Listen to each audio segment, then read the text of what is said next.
The car that you drive matters. It's a harsh statement, yeah I know, but we as humans, we subconsciously make assumptions about people based on what cars they have. Like, think about it. When you see a Toyota Prius driving down the street, you automatically assume whoever's in there is a bot, an NPC that was put on this earth as a filler. Okay, maybe that's just me, but in this video, I want to talk about what the car you drive says about you. First, we have to begin with the most expensive on this list, the Lamborghini Huracan. This car is literally the blonde hair, blue eyes, and the Starbucks drinker of supercars. In other words, it's a basic bitch. Every 16-year-old multi-millionaire who has made it through dropshipping has a Huracan, and it's always in the flashiest wrap known to man. The Huracan is the typical, I don't know cars, so I'm just gonna get this car. If you have supercar money but you don't know what to do with it, get a Huracan. Even back in the days when the gold digger pranks were still a thing, it was typically always a Huracan. It's like the starter pack supercar for every single YouTuber. Exhibit A, I show speed. No shots at him obviously, but honestly, I think the Huracan is an excellent car. The STO is my second choice in modern Lamborghinis, but I do think it's slightly overrated just because of the reasons I mentioned earlier. It's still a great car though. Next, we have the VQ drivers who have a straight pipe. When I hear a straight pipe VQ, the first thing that comes to my mind is, oh, this person driving has no ears. Plain simple, because I mean realistically, what human being with functioning ears can like a car that sounds like this?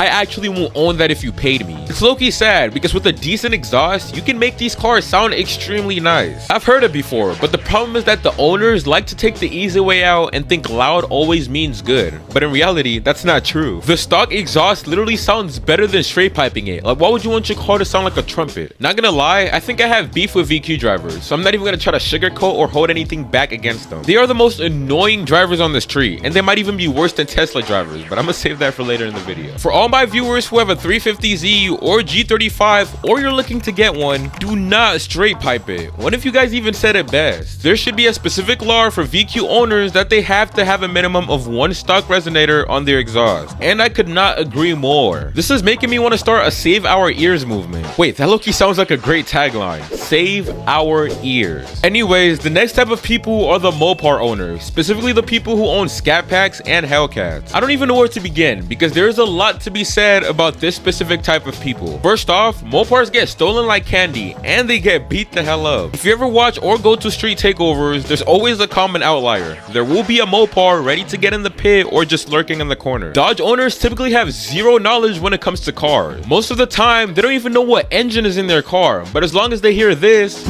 their pickles rise. But I will say this though, Hellcats are insanely overhated, and I'm not just saying this because I'm black, but they're literally a 700 plus horsepower sedan that you could walk into a dealership and pick up for $50,000. It doesn't get better than that in my opinion. But what I don't understand is that even after spending $50, $70, and $90,000 for these cars, the owners can't seem to spend an extra few $100s to get a better safety system. These cars get stolen like candy, and somehow people who own them still think, yeah, I should get it and put no security systems, and on top of that, it must be a good idea to park it outside. No garage in the most dangerous neighborhood in the city. I don't understand how they think, but hey, it's none of my business. Let's move on, and where else can we go but to the BMW driver? My favorite type of people. Okay, so there's typically two type of BMW drivers. The 16-year-old who thinks getting a 2008 base model 328i with 200,000 miles is a great idea. The second owners are just typically rich Arabs who put the Burble tunes on their cars, and half the time, not even half the time, all of the time they sound terrible. The 16-year-olds will be the worst drivers that are on the street, guaranteed. For some reason, they drive like they and everyone else has multiple lives. Why? I don't know, but they for real think that they are those guys just because they drive a BMW. These guys will always be the ones posting the steering wheel of their car on their story so just everyone can see that they have a BMW. As soon as you ask them what model or what the price of their car is, they disappear because they know damn well they didn't spend over $5,000 on that piece of shit. I mean, we were all 16 once, and 16 in a BMW is kind of nice, I guess. Me personally, when I was 16, I drove a Nissan Altima Coupe, and then it ended burning down anyway, so that wasn't fun. If I could go back, I probably would have gone an older BMW if I knew that the car was gonna explode anyway. I'm getting off topic here, my bad, but there's a lot to talk about, from the lack of blinkers to the old leaks, but that's just stuff you already all know. Little advice from me for everyone looking to get their first car: don't get an older BMW. Save a little more and get a 1994 Dodge Viper instead. It's easy to drive, safe, fuel efficient, and extremely reliable. Thank me later. Similar to the 16-year-old Beamer drivers, we have have the Nissan Altimas, the menaces of the street. I don't even know where to start, but having owned an Altima, I would say that these cars are surprisingly fast for what you pay for, especially the newer ones. They're low-key sleepers. Altima drivers though can't drive. They don't care about your life or mine. To be honest, it would never be safe to pick up a fight against somebody in an Altima. If you get cut off by one, just continue with your day, because 9 out of 10 times, the driver is in there waiting for the smallest interaction to completely crash out. Altima drivers have never heard of the term insurance, so they'll for real ram into your car and go on with their day like nothing happened. Their car probably smells like dank, and they most likely have a fuzzy steering wheel. How the hell does this even happen? I've honestly seen enough, but if you thought BMW drivers were bad, wait until you're a passenger for someone driving an Altima. Next, we have Mustang drivers, and we all know where this is going.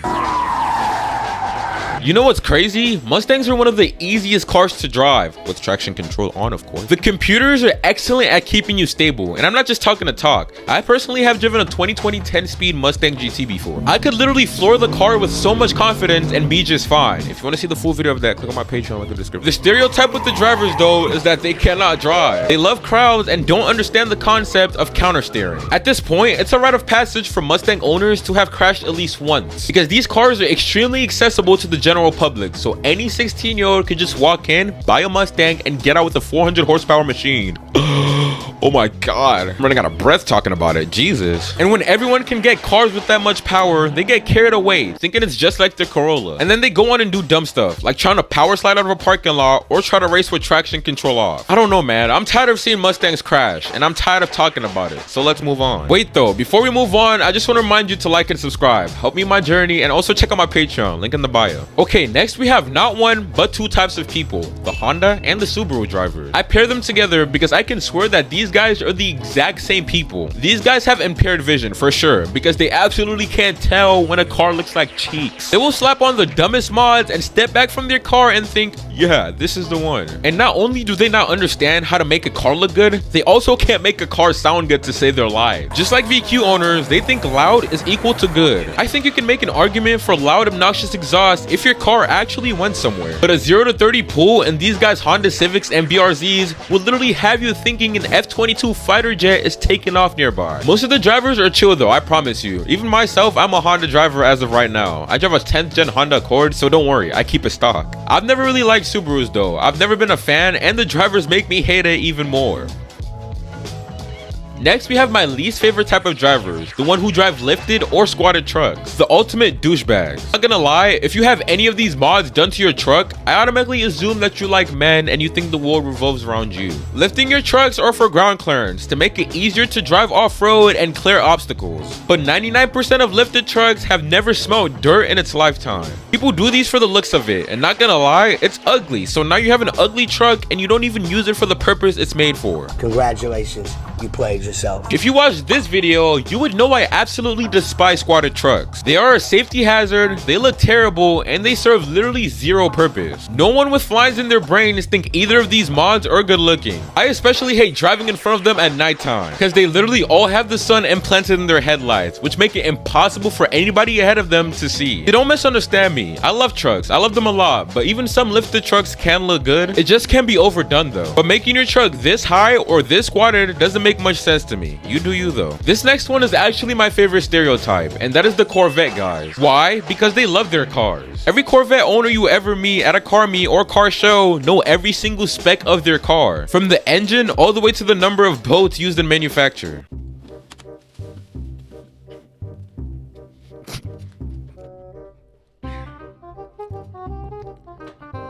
And oh yeah, I can't forget about this. I'm already prepared for when I get mine. Corvette drivers are either above 60 or under 25. There's no in between. Their cars are either bone stock or 2,000 horsepower. There's also no in between. Lots of you ask me why I love Corvettes so much, and it's simple. They are all beautiful. Corvettes are one of the only models that have zero ugly cars, all the way from the C1 to the C8. I don't know how I always find a way to glaze Corvettes in every single video, but honestly, I'm sorry. They're just great cars. In fact, I want you guys to let me know, are they any European cars in the $70,000 range that are superior to the C7 Z06? I'm genuinely curious. Next, I want to talk about a specific group of drivers, and that is the V6 muscle car drivers. So the Dodges, Camaros, and the Mustangs. Okay, these guys swear that they only got the V6 version of their cars to save gas, knowing damn well that if they could, they'll take the V8 version in a heartbeat. They always try to compensate about their car being the base models by completely ricing it out. They slap on the most hideous louvers on their rear windshield and finish it off with some claw marks. I know that's gonna offend a lot of people watching this video, but take them off. V6 owners will drive their car harder than the people who actually own the V8 version. They will go out and purposely pick races against much slower cars just to satisfy their choices of picking a V6 land yacht. It's like they have this chip on their shoulder for always needing to defend their choice. But hey, at the end of the day, if you genuinely enjoy your car, I respect you. Just remember, when you try too hard to compensate for it, whether that's by terrible exhaust or bad mods, you just look goofy. Just keep it clean and simple, my friend. Embrace the car for what it is and not what you wish it could be. Put that on a shirt. Next, we have Tesla drivers. Tesla drivers piss me off more than anybody else on the road. They swear that they are superior because they are saving the planet, when in reality, these cars can harm the planet just as much as gas cars. And plus, they make their car their whole personality. You could be watching a video of two supercars head to head in the craziest drag race possible, and Timmy Tesla 93 will be in your comments talking about, can't beat a plaid though. Congrats, bro. Nobody cares. I mean, would you rather have a microwave burger? Nah, let me stop. That saying is so overused, it's not even funny anymore. Anyways, Tesla drivers, you can drive. You're not saving the planet, and you're not superior to anybody simply because you drive a Tesla. Here's a reality check for you. Model 3s cost just as much as Honda Civics, so before you think you're that guy, just remember this, you're not. Okay, my throat is starting to hurt, so I'm just gonna end it off on the Toyota Prius, the bots. Prius drivers aren't real. That's all I have to say. Actually, the new Priuses are pretty clean, but other than that, all the drivers are NPCs. Okay, that's all. If I offended you in this video, I don't care, to be honest. I'm just playing. I love all of you guys. Make sure to like, subscribe, join the Patreon, blah blah blah, and until next time, my friends.